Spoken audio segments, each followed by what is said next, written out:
Seja muito bem-vindo. Está no ar mais um Vida em Condomínio. Você, corretor de imóveis, advogado, administrador ou simplesmente morador em condomínios, esse é o seu canal para você tirar todas as suas dúvidas e entender um pouco mais sobre o mundo condominial. Você pode assistir esse e outros programas através da TV Cresce São Paulo no YouTube. Não esqueça de seguir o canal, curtir e compartilhar. Hoje nós vamos falar com um especialista da área imobiliária, que vai falar um pouquinho sobre inadimplência em condomínios e outros temas também. Eu tenho o prazer de convidar o meu amigo Alencar Ferrugini, que é advogado, especialista em direito condominial e imobiliário. Alencar, seja muito bem-vindo. É um prazer tê-lo aqui conosco na TV Cresce para a gente conversar. Você está aí diretamente da Grande Vitória. Isso aí, lugar muito bom, tá, por sinal. Primeiramente, agradecer a oportunidade de conhecer seu programa, de vir participar dele. Aqui no estado já, como eu já tinha te dito, é bem famoso, o pessoal comenta bastante, e muito feliz por estar, mais uma vez, falando sobre a advocacia imobiliária. Eu tenho um lema na advocacia, que é imobiliária é tudo, quando eu fui presidente da Comissão Estadual aqui de Direito Imobiliário. Então, eu te agradeço bastante. E te falar uma coisa, hein? Vitória, Grande Vitória é um dos maiores booms, talvez o maior boom imobiliário, a maior valorização imobiliária do Brasil é a Grande Vitória, cidade de Vitória e Vila Velha. Então, o que mais cresce de prédio aqui, fatalmente no resto do Brasil não vai crescer. Então, de condomínio a gente tem. E Alencar, explica um pouco. Eu tive a honra de participar aí contigo em algumas oportunidades na OAB e outros eventos, e sempre fico muito animado com esse mercado e com o crescimento. Você pode explicar um pouco para quem está nos assistindo, antes que a gente entre nas perguntas, e também cumprimente todos aqueles que estão nos acompanhando. A Regina Lopes está aí. Regina, não esquece de mandar a sua pergunta para que a gente possa falar também. Então, o que você entende, a que se deve esse boom imobiliário, e se você tem alguns dados do setor? Olha só, rapaz, você fez uma pergunta bastante complexa. Esse boom imobiliário aqui, primeiramente, na Grande Vitória, né? Para quem não conhece a Grande Vitória, o estado do Espírito Santo, eu faço maior propaganda para ele, para o estado. Por quê? O estado do Espírito Santo, Rodrigo, é um estado em pleno crescimento, né? Para quem não conhece, outro dia eu fui a um resort, Rodrigo, tinha gente que não sabia onde ficava o estado do Espírito Santo, tá? Então, para você entender, é um estado, tecnicamente falando assim, né, praticamente falando, novo. É um estado que vem crescendo, vem crescendo na verdade, da década de 50 do século passado para cá. É um estado que tem muitas coisas novas, é um estado que está em crescimento, que trabalha com exportação, é um estado que parte do estado tem benefícios fiscais, então muitas empresas vieram para cá. E aqui, por ser um local mais litorâneo, a gente tem trazido, além disso, pessoas, turistas, pessoas que não querem morar em outros estados. Por exemplo, tem muito carioca aqui, muito paulistano vindo aí da sua região aí de São Paulo, do Paraná. Aqui a qualidade de vida é muito grande. Vitória foi eleita a melhor capital do Brasil para se morar, entendeu? Melhores índices populacionais do Brasil. E isso, de certa forma, impulsionou o crescimento econômico, impulsionou o crescimento populacional da região de uma forma muito abrangente. E Vitória, para quem não conhece, é uma ilha. Então, a região de Vitória é muito pequena. Então, crescer, né, verticalizar na região da Grande de Vitória é muito difícil. Então, as unidades residenciais estão ficando caras. Além, óbvio, temos a questão envolvendo índices de ajude, reajustes aí da construção civil, etc., preço dos insumos. Mas o que mais fortaleceu é essa questão do Estado ter um Estado rico, é um Estado que não tem débito junto à União, é um Estado extremamente com condições financeiras. É um estado que, e como Vitória, na verdade, como Vitória é uma cidade muito pequena, explodiu, deu um boom. Poucos lugares tem. Um metro quadrado aqui, tecnicamente falando, é alto. E as regiões, né, Vila Velha, Serra, Cariacica, região litorânea toda, explodiu junto. Porque como cresce Vitória, o resto do estado cresce juntamente. Excelente. Vou agradecer a minha amiga e síndica Regina Lopes. que está conosco. Boa tarde para todos. Sou Regina Lopes, da Enseada, Guarujá. A Mabel da Silva diz: olá, boa tarde. Olá, Mabel. A Ana Leixirink, boa tarde. O Wellington diz: boa tarde a todos. Boa tarde, Wellington.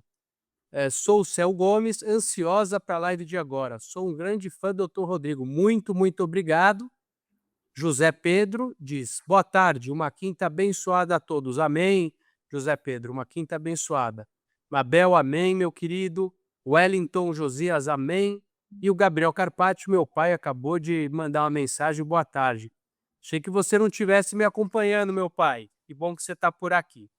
Então, feitos os agradecimentos, se vocês tiverem pergunta, podem mandar.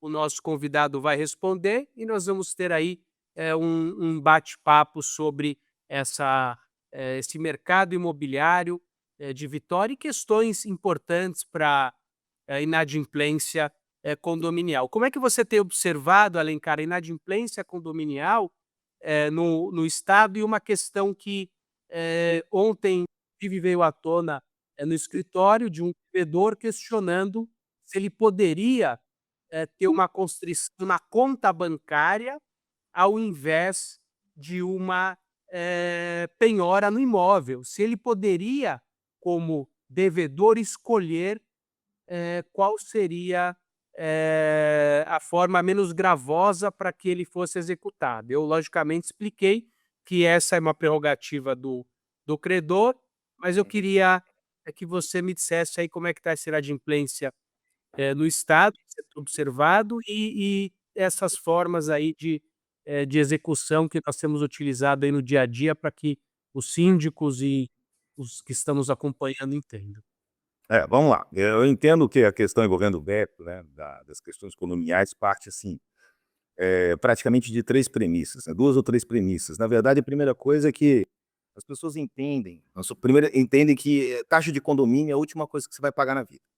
Você está ali morando, não tem penalidade alguma, entendeu? Praticamente você pode passar adiante, empurrar adiante a questão das taxas de condomínio. Então a concepção, primeiramente, é uma concepção cultural, né. Se a pessoa não tem condição de pagar o condomínio, pagar algumas das contas, primeiro que ela deixa de pagar a taxa de condomínio, porque até você ter algum prejuízo referente a isso aí, você efetivamente tá se resolvendo com outras dívidas mais imediáticas. Por exemplo, financiamento da casa, financiamento do carro, cartão de crédito, débitos que, de certa forma, em caso de efetivação, né, venceu, no dia seguinte você está sujeito a alguma penalidade pesada. Se você ficar sem pagar seu veículo automotor, pra você ter ideia, Rodrigo, em 3 meses aí aparece uma pessoa na porta da sua casa e leva o seu carro. Fura o pneu, bota no caminhão e ó, já era. Se você deixar de pagar um financiamento de casa, do seu apartamento, né, pela alienação fiduciária, Lei 9.514, deu 3 meses, construtora abre o processo de pagamento de purgação de mora de 15 dias, passou 15 dias, você perdeu o apartamento já, vai para a asta pública. Agora, na taxa de condomínio, Rodrigo, você deixou de pagar 1 mês, 2 meses, 3 meses, 4 meses, 5 meses, dependendo inclusive do síndico. O síndico que quer conversar, bater papo, senta, vê o que é, joga um pouquinho para frente, vê a sua situação. O cara fica quantos e quantos casos, Rodrigo, você deve ter visto já, da pessoa tá devendo a pessoa está devendo o condomínio 3 anos. Ah, porque ele ficou desempregado, porque a fulana de tal a esposa faleceu, o marido faleceu, então isso é uma coisa que ele consegue postergar. Segunda situação, que também é junto com isso, é o valor da multa e do reajuste pequeno. É um pequenininho o reajuste de condomínio. Então, perto dos outros valores que tem uma multa pesada, 10%, 5%, vai reajustando quase 1% ao mês, mais o índice inflacionário, a multa, essas questões de juros por mês é muito pequena, entendeu? Então, a taxa de condomínio perto de outras dívidas também são pequenas. E aí fica a grande questão, né? A pessoa fica refém dessa situação, entendeu? E a terceira situação é que o salário está muito diferente. Às vezes o condomínio se reajusta de forma muito maior do que o salário da pessoa. Então a pessoa acaba ficando devedora, né? Então não consegue pagar condomínio.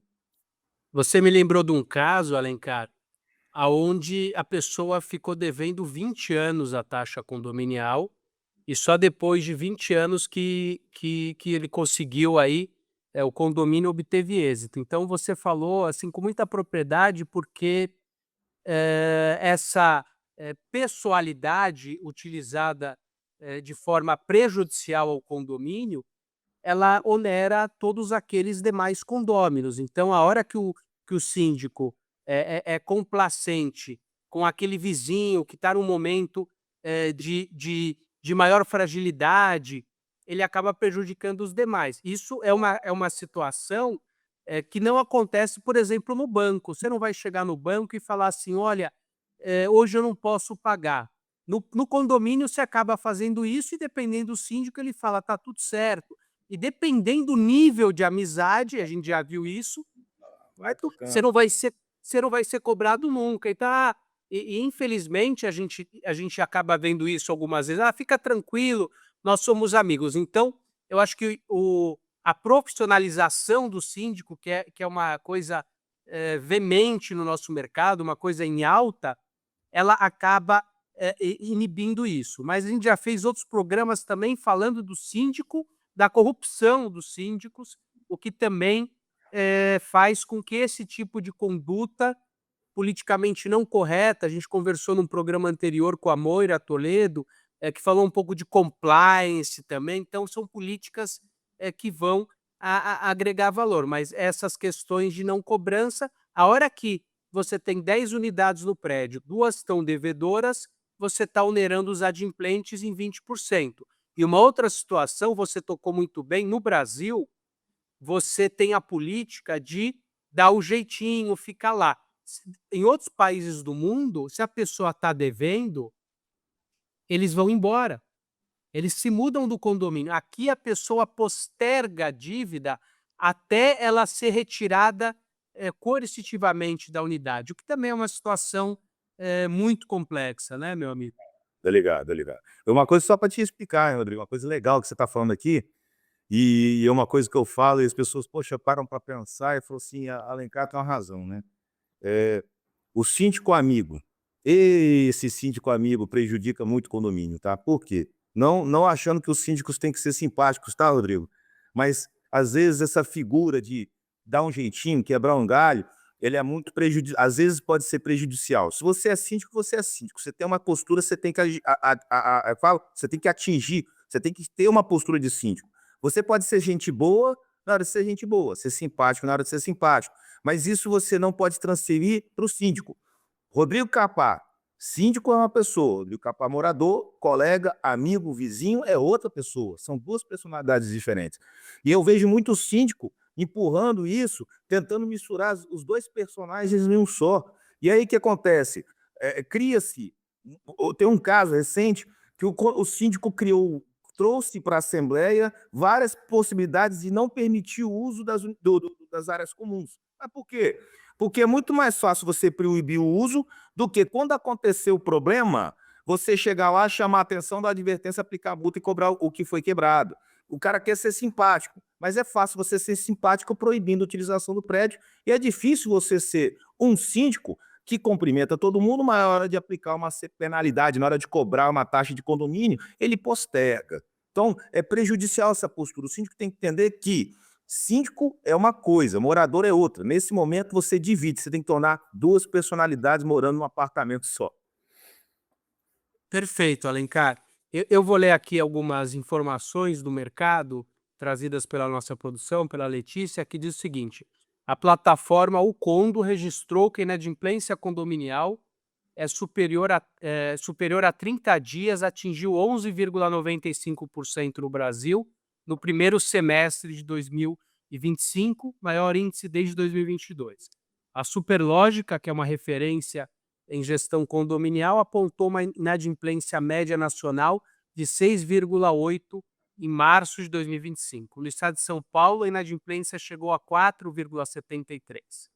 Então, como você interpreta esses índices crescentes, que têm ultrapassado 11% em nível nacional? Estamos, diante de um fenômeno conjuntural ou de uma mudança de estrutura da realidade financeira dos condomínios? Na verdade, é uma mistura, né. Foi o que eu falei, acho que foi na terceira hipótese que eu te falei. Nós estamos atingindo taxas de juros maiores, né? Nós estamos aí numa taxa de juros que é absurda, que aumenta significativamente, inclusive, os valores dos financiamentos, né? Uma coisa, não sei, para mim, uma praxe de mercado é uma praxe, né, nos condomínios. A primeira coisa que a pessoa deixa de pagar é a taxa de condomínios ao invés do financiamento. E o que que acontece? As unidades residenciais aumentaram os valores de forma significativa, a prestação de serviço aumentou de forma significativa. Todo ano, se você fizer uma análise, às vezes, quando você vai apresentar o orçamento para o ano seguinte, o orçamento aumenta 10, 15%, e às vezes os salários não subiram tanto. Eu acho que, se não me engano, o salário mínimo subiu, acho que a R$ 9, sei lá quanto que foi agora recentemente, um valor pequeno. E aí o que que acontece?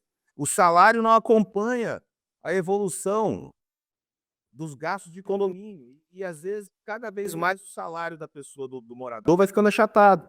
E aí a gente vai para outra questão. Qual é a primeira coisa que ele vai deixar de pagar? As dívidas que são emergenciais ou as dívidas que, de certa forma, ele pode postergar? Entendeu? Então, é uma situação hoje que, infelizmente, quem vai sofrer primeiro são os condomínios, né? E é uma coisa que a gente vai ter que lidar com isso até a nossa economia se acertar. Essa é uma discussão também importante que a gente não vai ter agora, que é o acerto dessa economia.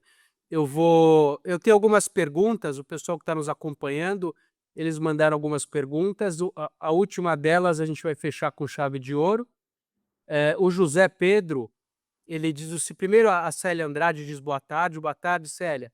O José Pedro diz: que conselho prático o senhor daria para o síndico que está hoje com uma inadimplência alta e orçamento apertado, sem saber por onde começar? Bem, essa é uma logística, tá? A primeira coisa que eu faria, né? Tem que ver quais são os gastos dos condomínios que ele pode retirar. Não é simplesmente chegar. O que se faz hoje, né, Rodrigo? Parou, começou a entrar no vermelho, o pessoal vai tudo para fundo de reserva. Não pode ir para lá. São gastos extraordinários. Tem que haver aprovação da Assembleia. Então não é tão simples assim.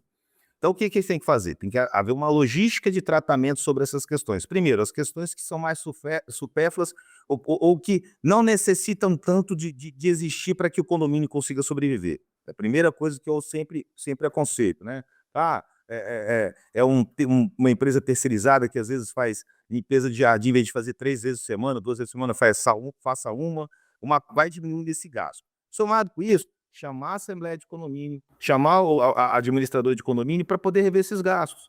Sentar e deitar de uma forma ou de outra, efetivar uma assembleia para ver se há um pouco da majoração disso aí. Agora, isso deveria ser evitável. Por quê? Todo ano nós temos uma assembleia ordinária onde são aprovadas as contas. Então, a responsabilidade do síndico é, juntamente com a administradora, ter um mínimo de previsibilidade do aumento dos gastos.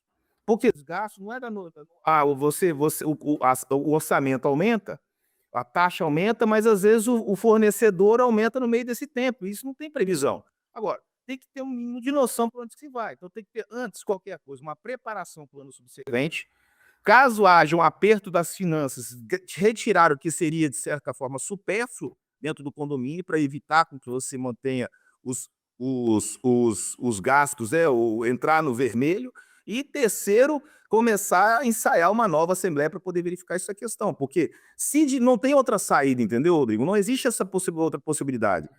Aí o pessoal começa a parar de fazer os reparos necessários para que o condomínio se mantenha, começa a utilizar o fundo de reserva, aí demite um funcionário, aí pior às vezes, tá? Judicializa, porque foi humilhada, sabe como é que é advogado, convence de entrar com uma reclamação trabalhista, e aí as coisas só tendem a aumentar. Então, antes de qualquer coisa, planejamento. Segunda coisa, a gente vai tratando o problema dentro das possibilidades. Não deixa entrar no vermelho, porque se entrar, Exatamente, fica difícil. O Wellington Josias pergunta: a gente vê muito síndico falando em cortar área de lazer de inadimplentes, hoje pode ou não pode fazer isso? Então vou responder essa pergunta e vou deixar a próxima para o Alencar.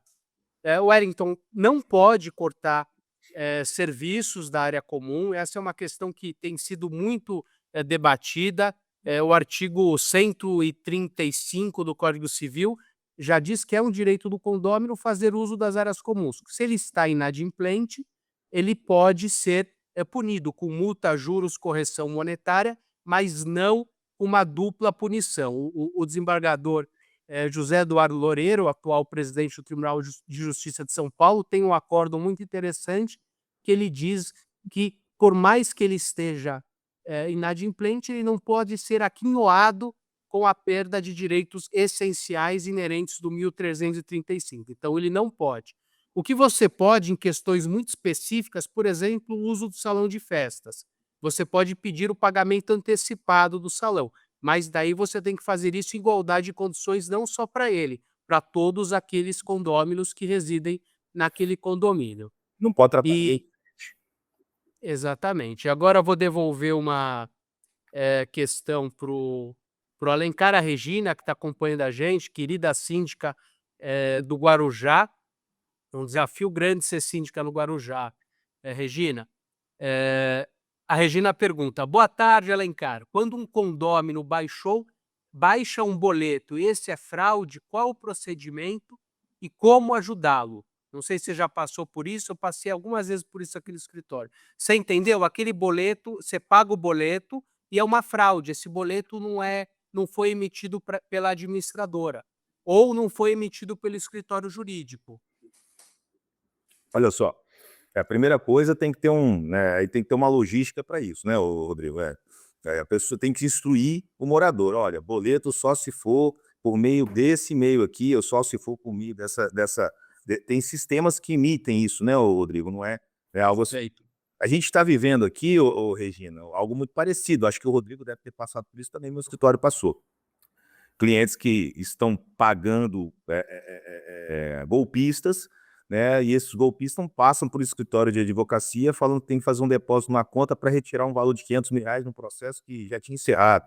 Então, são casos como esse, todos nós vivemos, a advocacia hoje sofre muito com isso, e já aconteceu algumas vezes no meu escritório, e infelizmente o condomínio, em termos de desconto de plano, já posso falar, entendeu? Não tem nada, não pode fazer nada, né? O Código Civil, ele é muito claro quando a gente trata de pagamento, ele fala sobre a questão envolvendo a quem se deve pagar. Então, se o condomínio agiu de boa fé, tentando achar que era aquela pessoa, que era o condomínio, eu entendo que pagou errado, eu entendo que o condomínio não tem que amortizar essa dívida. Ele tem que, na verdade, entender a situação dele, mas, infelizmente, amortizar essa dívida eu entendo que não possa fazer, até porque síndico não pode amortizar dívida ou tirar ou deixar de cobrar a quantia mensal, né? O que eu poderia entender até agora, pensando aqui, Rodrigo, porque às vezes o condomínio tem que pagar em dia, ok? Tem que pagar em dia, aí ele deixa de pagar em dia achando que estava pagando me fala se estava deixando de pagar estava pagando o condomínio. O que eu entendo, tá, Rodrigo? Porque, voltando ao Código Civil, o Código Civil fala que a aplicação da multa, a multa, sim, cláusula penal que a gente chama, a cláusula penal ela só é aplicável quando houver culpa, né? Quando há a culpa, Uhum. não quando há culpa. Nesse caso, não houve culpa dele. Na verdade, no meu ponto de vista, aí teria que verificar, eu, como síndico, eu continuaria cobrando a taxa de condomínio, mas eu retiraria a culpa com fundamento de que, a culpa não, a multa, com fundamento de que não houve má fé dele. Na verdade, o que houve foi, ele agiu de boa fé, mas infelizmente ele foi vítima aí de uma fraude. Aí eu, nesse caso, amortizaria a dívida.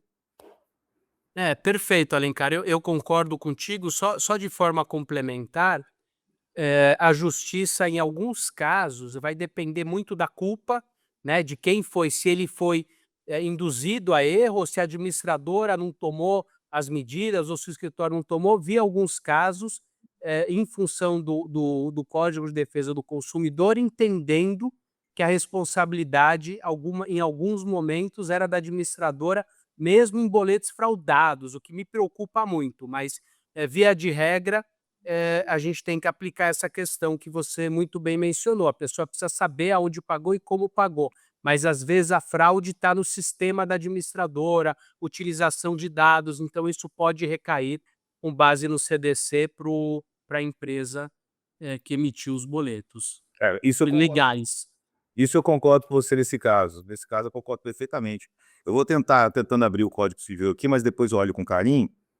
porque a gente está em conversa, mas depois eu olho aqui e respondo com mais clara evidência sobre a questão envolvendo a culpabilidade e a aplicação de penalidade, tá bom? Tá bom, perfeito. Se você quiser dar uma olhada enquanto eu vou para a próxima pergunta, que é uma pergunta, acho que é a pergunta de ouro. Primeiro, a Vitória Alvarez, D2 Odds, doutor Alencar, boa tarde.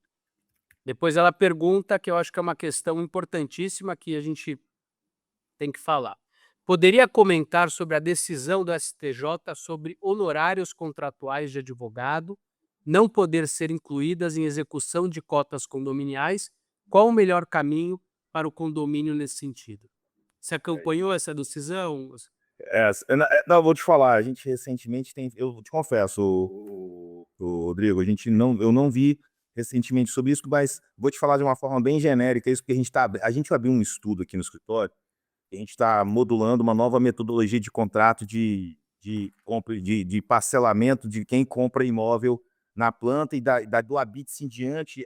É uma metodologia das construtoras fazerem financiamento direto com a construtora, mas a gente está explicando para a construtora que existe um novo método contratual que a gente pode fazer, onde a lucratividade para a construtora em caso de inadimplência é maior, e quem fica inadimplente perde o imóvel, de certa forma, não perde todo o dinheiro, como acontece lá no financiamento, lá na relação fiduciária. Para isso, a gente abriu um estudo. E nesse estudo, a gente foi verificar se nosso escritório poderia fazer a cobrança de honorários de advogado na fase de cobrança e na fase de execução. Então, o que acontece? Vou explicar para vocês por que essa decisão. Essa decisão, a fundamentação praticamente entendo que seja a mesma. Por quê?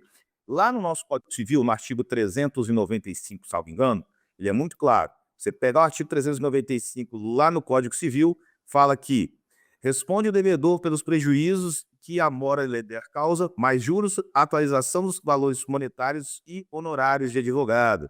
Ou seja, lá você mora, para quem não sabe o que é, quando alguém entra em atraso. Então, se você entrar em atraso, você responde pelos honorários de advogado. Então, o STJ entende o seguinte: enquanto estiver na via de cobrança extrajudicial, aquele artigo 395 é aplicável, ou seja, você poderia fazer a cobrança da taxa de condomínio distanciada, né, da cobrança ao condomínio pelo escritório de advocacia. Então, ali pode fazer. R$ 100 você deve, mais honorário de advogado nessa fase pode. Agora, essa decisão, a outra questão envolvendo a judicialização, entende-se que é uma natureza do advogado, cabe ao condomínio querer contratar. Então, ele parte da contratação para a judicialização, logo, essa cobrança de honorários vai para dentro do contrato, vai para dentro da taxa de condomínio e, no caso do valor de débito, tendo aí da parte, tudo bem. E pior que o condomínio acha que está em vantagem por isso, tá, Rodrigo? Porque é o seguinte, esquece o condomínio que tem os honorários que o condomínio vai pagar ao advogado e também que os honorários de sucumbência, no artigo 86 do Código de Processo Civil. Então, ele não fica livre.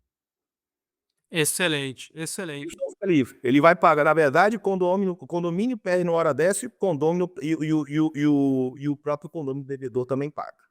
Quem vai ganhar duas vezes é o advogado. Essa eu acho excelente a forma que você explicou.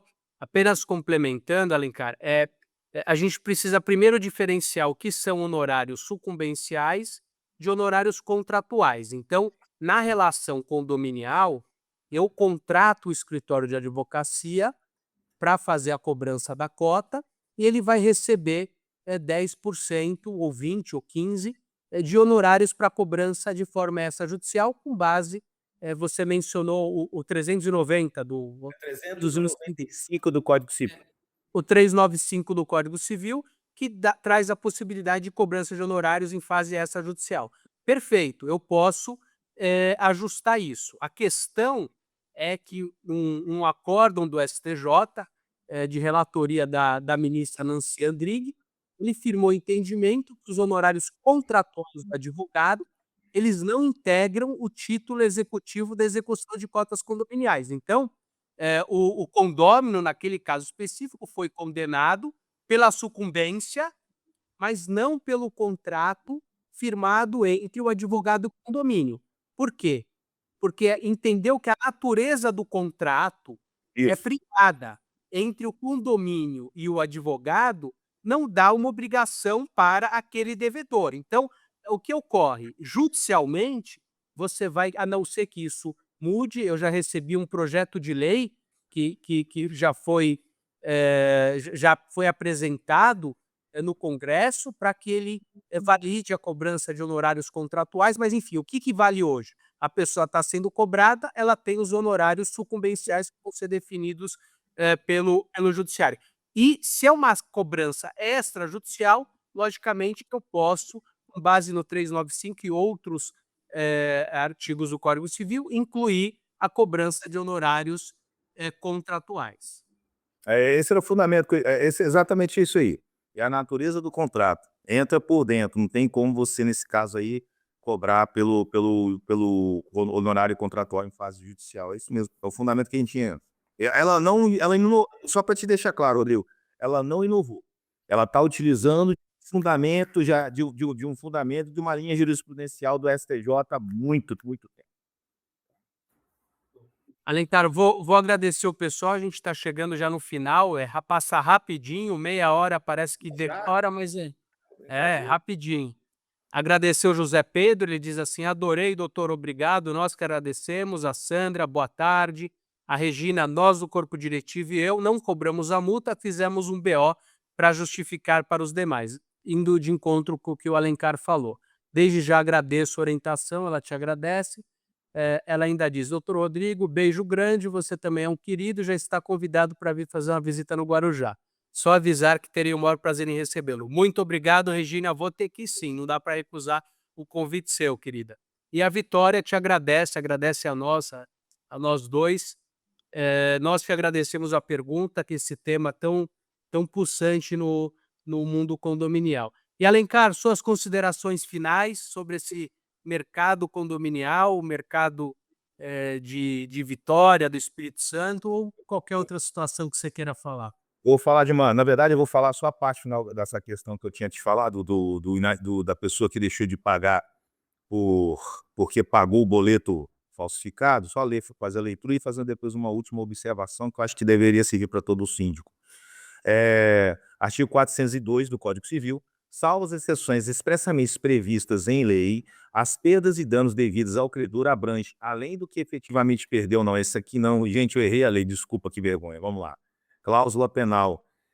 Agora, aqui ó, incorre em pleno direito o devedor na cláusula penal desde que culposamente deixe de cumprir a obrigação e se constitui mora, ou seja, se não houver a culpa do devedor, não se aplica a cláusula penal.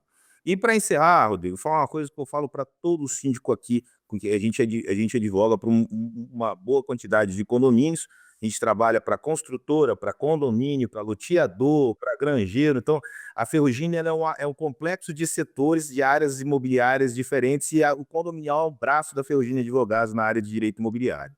Mas o que eu falo para todos os síndicos é o seguinte, e falo para todas as pessoas que moram em prédio: quem tem que servir quem? Então, eu falo, o síndico, o condomínio tem que servir o morador. O grupo de pessoas que trabalham no condomínio e até o próprio síndico, eles têm que atender o morador. E não o morador atender o síndico. Criar normas proibitivas para evitar com que o morador deixe de usar ou deixe de exercer o seu direito de morador, limitando algumas questões para evitar meramente que um síndico tenha desgaste a posteriori com o morador, é tirar a natureza de que é ser um condomínio. Então, o síndico que cria normas proibitivas para não desgastar, ele está deixando de ser síndico. Ele é meramente o administrador de um condomínio, de um prédio qualquer. Então, todo síndico, todas as pessoas que forem trabalhar com a Assembleia, entendam, convenção e limitação, ela tem que ser aberta. O síndico é que tem que ser rigoroso na aplicação das normas, e não uma pessoa que quer ser simpática com todo mundo e proibir o condomínio todinho de ser utilizado para não nos agradar ninguém. Muito obrigado, Alencar Ferrugini, grande amigo, especialista em direito imobiliário condominial. Agradeço você que me acompanhou, que nos acompanhou nesse programa. Lembrando que esse programa vai ao ar pelo canal do Cresce no YouTube, TV Cresce SP. Não deixa de curtir, seguir e compartilhar. Você pode assistir esse e outros programas. Você que está me acompanhando agora, você vai receber aí o link para a gravação do próximo programa. O Cresce vai colocar aqui embaixo a gravação do próximo programa.